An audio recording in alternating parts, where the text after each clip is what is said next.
Chicago police fighting over the mayor's vaccine mandate as they try to fight the Windy City's relentless violent crime at the same time. Well, over the weekend, the city saw at least 29 people shot. 3 of them are dead today. The police union is warning that up to half the force could end up on unpaid leave over this mandate, and it's holding a rally today at City Hall. And that's where the city council is expected to consider an ordinance which would require its approval of any vaccine mandates. Well, that'll be an interesting twist in all of this.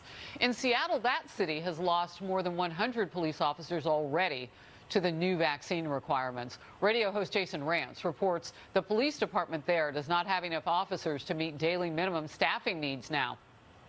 Let's check Florida now, where Governor Ron Desantis has a solution for all of the officers across America who are defying their city's vaccine mandates. Here it is. Ooh, throwing down some cold hard cash. Power panel now. Sean Duffy, former Wisconsin congressman. Leslie Marshall, radio talk show host. Both are part of our Fox family, Fox News contributors. Sean, I'll come to you first. You've dealt with so much as a former congressman. You know what it's like to try to get people's attention. Does this do it from the governor of Florida? Well, first of all, 100%. You get the attention of the American people when you have cities like Chicago and out on the West Coast where you have people dying every day, kids dying, carjackings.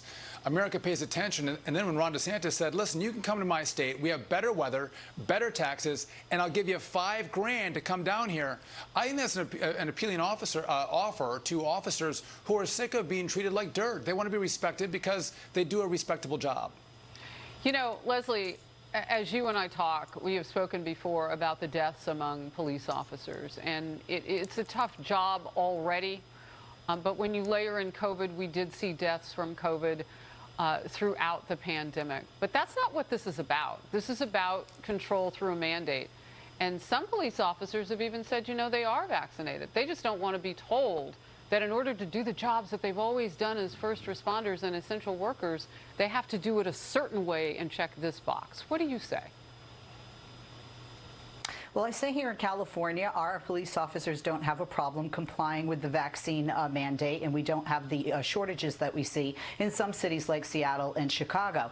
When you talk about COVID, it was the #1 killer of police officers throughout the country last year. So it's a balancing act. I don't care if you're a Democrat or Republican. You want to keep your community safe, not just to have the police respond, but because police are in such close proximity with people, they can't have that 6-foot distancing. And so they want not only to keep the police officers safe, because it has been the #1 killer, COVID, this past year of police officers, they also want to keep the general public safe, because not only do police officers come into such close contact, Harris, with other individuals, as you know, but a lot of the most vulnerable of our population, police officers come into contact with on a daily basis throughout our nation. So to me, this isn't about power.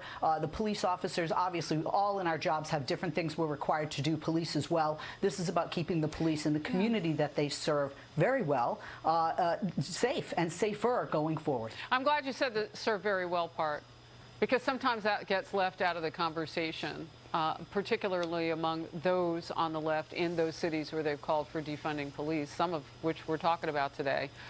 Sean, just real quickly, I would throw this in per what Leslie just said. We trusted them in the beginning to make the right decisions. They knew they couldn't socially distance. Then they put their lives on the line just like they do every day. Why can't this be their choice? It's just a why question. It's not getting to all of those other issues about what you would want for them. It's why don't you trust them? Why don't you trust them? And to Leslie's point, they did have contact with so many people in the public. Many of these first responders, these police officers, already had COVID. They already have immunities. So if you said to law enforcement, hey, if you've had COVID or you want to get tested, you can still get back on the street and protect your communities, I think most of them would go for that. And when we talk about law enforcement dying, I don't know that 3 law enforcement officers in Chicago died last weekend, but 3 people did from gunshot wounds alone.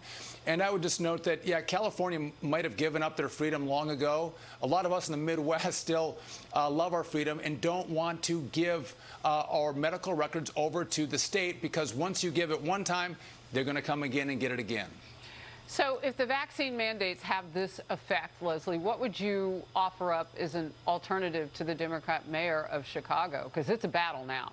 I mean, if they lose members off that force with the numbers that we saw all the way through the summer leading into the fall with shootings on the weekends, everybody's going to feel that across the city, not just certain pockets of the metro there.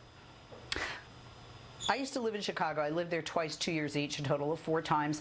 And violent crime has been an issue in Chicago for decades. And before COVID, we've seen these types of numbers of killings. So this is a much bigger problem than COVID, than vaccine mandates and police staffing, honestly. And I don't think that people should pull back from the vaccine mandates. I mean, before COVID, my children had to have certain vaccines to go to school. We complied with that. Obviously, there have always been religious exemptions, or if people have some kind of a health issue, that type of exemption. And by the way, Sean, you know I love you, but honestly, our health records are pretty much out there, especially with electronic medical record systems. Ask any hacker. Though. HIPAA still exists, Leslie. I mean, we shouldn't turn those records over. And I just find it fascinating. When we look at the polio vaccine, when you get the vaccine for polio, you don't get polio. You get the COVID vaccine, and people are getting breakthrough cases all over the map. They're still spreading it. They're still dying from it. So it doesn't work like a traditional vaccine. So people are a little less willing to take it. Yeah, I mean, there's so much science that we could talk about at this point, so it's hard for me to jump in with a few seconds. But I would say, overall, we've got the best weapons right now until they come up with something else. And the former president may not be recognized by the current president, but through his Operation Warp Speed, he brought us that. But as you say, Sean, it's not perfection. It's a road, and we're on it together. Good to see you both. Thank you.